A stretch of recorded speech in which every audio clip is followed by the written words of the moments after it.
Kembali bersama saya Budiman Tanurjo di satu meja The Forum.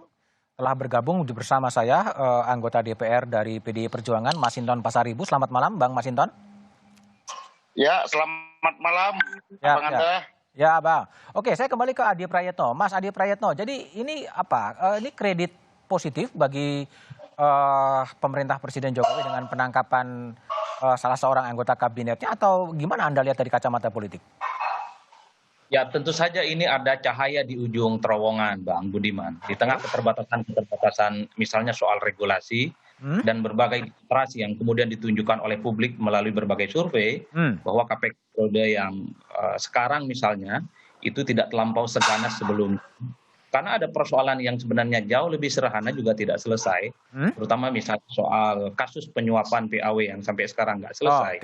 Itu jelas, transparan. Ini kok tiba-tiba ada big fish yang kemudian menjadi ramai. Jadi kalau dalam melihat kondisi situ sebenarnya, maka publik cenderung terbelah hati dan pikirannya antara percaya dan tidak percaya gitu loh, Bang.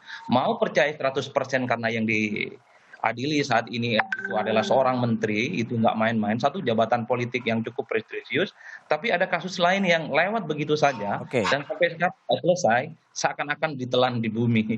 Ini yang saya sebut bahwa pikiran publik semuanya, antara pikiran dan hatinya terbelah, Bang. Oke, baik. Saya ke Bung Masinton Pasaribu.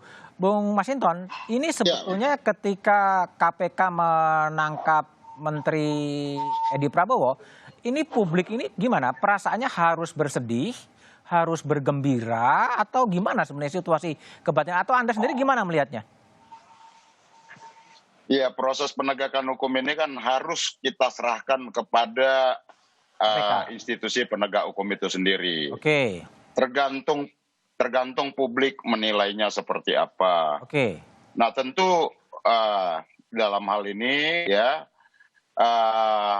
kekhawatiran publik selama ini ketika kami akan merevisi undang-undang KPK, kemudian setelah direvisi ya, kekhawatiran publik itu terjawab bahwa yang persepsi yang selama ini dibangun seakan-akan kami itu ingin melemahkan KPK tidak sepenuhnya benar. Tidak sepenuhnya benar. Bahwa revisi itu bukan untuk melumpuhkan KPK, tetapi untuk memperbaiki kelembagaan KPK secara perundang-undangan, ya. Maka dibentuklah juga Dewan Pengawas sehingga kerja penegakan hukum KPK itu bisa lebih akuntabel secara hukum seperti itu. Nah, maka dengan adanya ya, Bang Masinton, dengan adanya terputus ya. Oke, kembali ke Uceng. Jadi kalau tadi Masinton mengatakan bahwa ini adalah menunjukkan bahwa jalur revisi ini pada jalur yang betul sebetulnya. Terbukti tidak ada pelemahan-pelemahan dan terbukti bisa menangkap menteri. Gimana pembelaan Anda yang dulu sangat anti terhadap revisi Undang-Undang KPK? Pidana korupsi. Oh, sebentar. Ya, Masinton? Ya, Bang. Ya, jadi gimana? Ini waktu time to rebound bagi KPK dan membuktikan bahwa revisi Undang-Undang KPK memang tidak melemahkan KPK gitu ya posisinya? Iya, sejak kami katakan revisi itu bukan untuk maka sempurnakan seluruh kerja pemberantasan korupsi yang dilakukan oleh KPK lebih akuntabel lagi secara perundang-undangan seperti itu, dan kami tentu ya sepenuhnya mempercayakan penegakan hukum dalam hal pemberantasan korupsi itu KPK seperti itu. Oke, Bang Masinton, ini komunikasinya agak terputus-putus, terdengar di studio, kita perbaiki terlebih dahulu ya. Bung Uceng, jadi gimana Bung Uceng lihat bahwa sebetulnya revisi Undang-Undang KPK ternyata tidak melemahkan KPK seperti yang diduga oleh banyak akademisi termasuk Uceng sendiri, dan tadi Masinton mengatakan terbukti bisa menangkap Edi Prabowo. Gimana pembelaan Anda terhadap itu? Iya, saya pakai istilah yang dipakai oleh Pak Masinton tadi sendiri. Dia mengatakan tidak sepenuhnya benar. Artinya sebenarnya dia mengakui juga ada poin yang kemudian keliru kan, karena dia menggunakan istilah itu tuh tidak sepenuhnya benar. Kecuali kalau Mas Hinton menggunakan istilah yang mengatakan bahwa itu semua tidak benar gitu, kan tidak sepenuhnya benar, itu satu. Yang kedua adalah sampai sekarang kita melihat KPK untuk kasus ini sendiri kita belum tahu bagaimana KPK ya. Saya berdoa mudah-mudahan menjadi baik. Ya. Jangan berharap bahwa kita mengatakan bahwa KPK harus buruk. Enggak. Saya berdoa mudah-mudahan jadi baik. Tapi kalau dilihat fakta KPK, bagaimana KPK bekerja dari semenjak pelantikan sampai kemudian kasus ini ada, sebenarnya nyaris tidak ada prestasi yang berarti. Dan itu kan yang menjadi parameter kunci untuk melihat bahwa apakah KPK sudah mengalami penurunan, tengah mengalami penurunan, ataukah sekarang memang sedang menurun. Bahwa ada harapan dia mengalami rebound, ya itu soalan lain. Ya, jangan-jangan memang bisa rebound gitu. Tapi lagi-lagi kasus ini adalah kunci. Itu yang kedua. Dan yang ketiga adalah kita tetap harus melihat kualitas dari pengungkapan perkara di KPK. Ya, biar bagaimanapun harus dilihat. Dalam kasus beberapa kasus yang sebelumnya kan publik juga mencium betapa kemudian ketidakkompakan di tubuh komisioner misalnya, ada kegagapan cara komisioner menangani misalnya.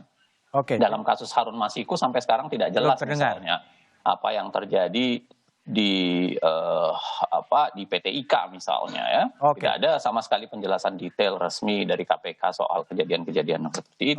Baik. Itu menambah. Ya, saya coba dengar ya bagaimana pernyataan resmi dari Presiden Jokowi yang dikeluarkan tadi siang setelah ada kabar soal penangkapan Edi Prabowo oleh KPK. Ya, tentunya kita menghormati proses hukum yang tengah berjalan di KPK. Kita menghormati. Dan saya percaya KPK bekerja transparan, terbuka, profesional. Pemerintah konsisten mendukung upaya pencegahan dan pemberantasan korupsi. Ceng, jadi kalau lihat pernyataan Presiden memang menghormati KPK, percaya pada proses yang ada di KPK yang transparan dan accountable. Gimana? Ya, pernyataan itu adalah pernyataan normatif ya, dan memang bagus-bagus saja. Tapi maksud saya memang ada pilihan lain untuk menyatakan hal yang lain. Menurut saya nyaris tidak ada pilihan lain untuk menyatakan berbeda dari apa yang dinyatakan oleh Presiden. Kenapa? Karena ya memang begitulah seharusnya. Tidak mungkin Presiden kemudian harus mengatakan sebaliknya kan, bahwa mencurigai KPK bla bla dan sebagainya. Itu bisa membuat orang makin marah kepada Presiden barangkali. Yang kedua adalah saya sih melihat itu pilihan yang paling rasional ya, karena memang belum ada catatan yang detail ya. Statusnya sampai sekarang juga kita belum tahu kejelasannya dan lain-lain sebagainya. Dan yang ketiga adalah memang mustahil Pak Presiden kemudian misalnya mengkritik KPK dan mengatakan marah dengan KPK, karena pada saat yang sama sekarang kita ketahui bahwa KPK itu adalah organ eksekutif.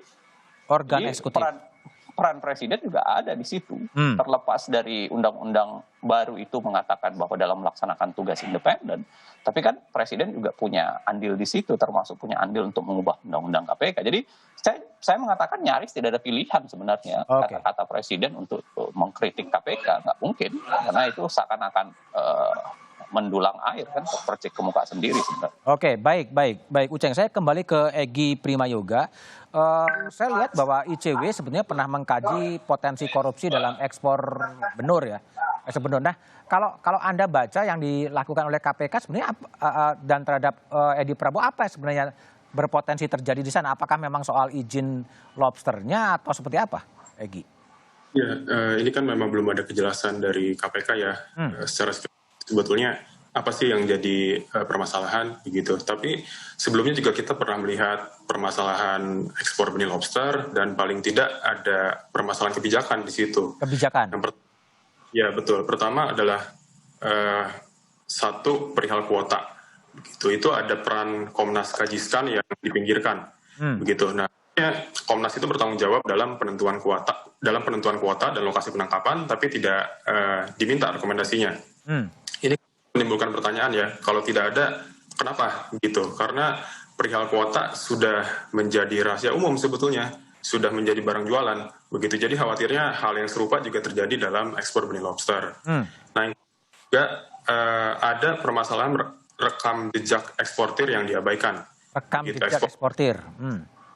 Eksportir yang dapat melakukan pengeluaran benih lobster, diketahui mereka bukanlah perusahaan yang punya pengalaman. Jadi ini juga jadi masalah sebetulnya. Oke, Egy, kalau dilihat ya, dilihat peristiwanya yang terjadi kemarin tengah malam di Soekarno-Hatta, ini sebuah operasi tangkap tangan oleh KPK terhadap Edi Prabowo atau apa? Karena baru datang dari Amerika langsung kemudian tiba-tiba ditangkap begitu dan sampai sekarang diakui ada penangkapan tapi belum ada penjelasan. Yang terjadi itu operasi tangkap tangan atau seperti apa yang Anda lihat?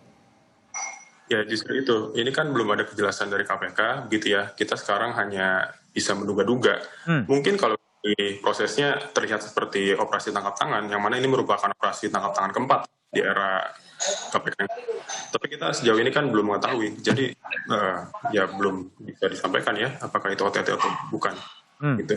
Oke, kembali ke Mas Adi Prayitno, tadi menyinggung ada kesunyian ya, kesunyian, orang serba berhati-hati gitu kan, sangat irit dalam berkomentar.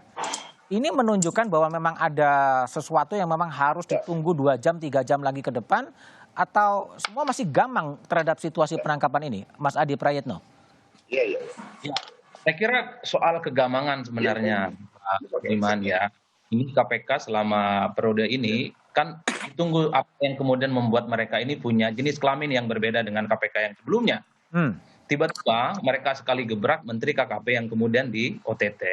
Sementara yang saya sebut berulang-ulang soal kasus suap Harun Masihu sampai sekarang nggak selesai. Seakan-akan ditelan bumi, hilang gitu. Dan seakan-akan KPK ini menerabas tembok tebal yang nggak bisa diterabas. Ini kan pertanyaan sederhana. Ini yang kemudian mengkonfirmasi kenapa semua pihak saat ini belum ada kelihatan statement-statementnya mengomentari soal penangkapan ini.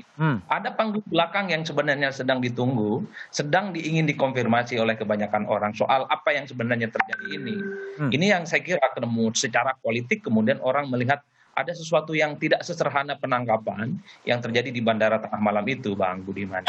Mas Adi Prayitno, jadi meskipun Anda bukan seorang sarjana hukum, tapi saya ingin lihat ya, ini Mas Edi Prabowo baru mendarat di Bandara Soekarno-Hatta, langsung kemudian ditangkap dan menimbulkan tangkapnya tengah malam dan kemudian drama, dan kemudian 19 jam kemudian juga belum ada kabar. Tapi jawaban analisis dari Adi Prayitno setelah jeda berikut ini.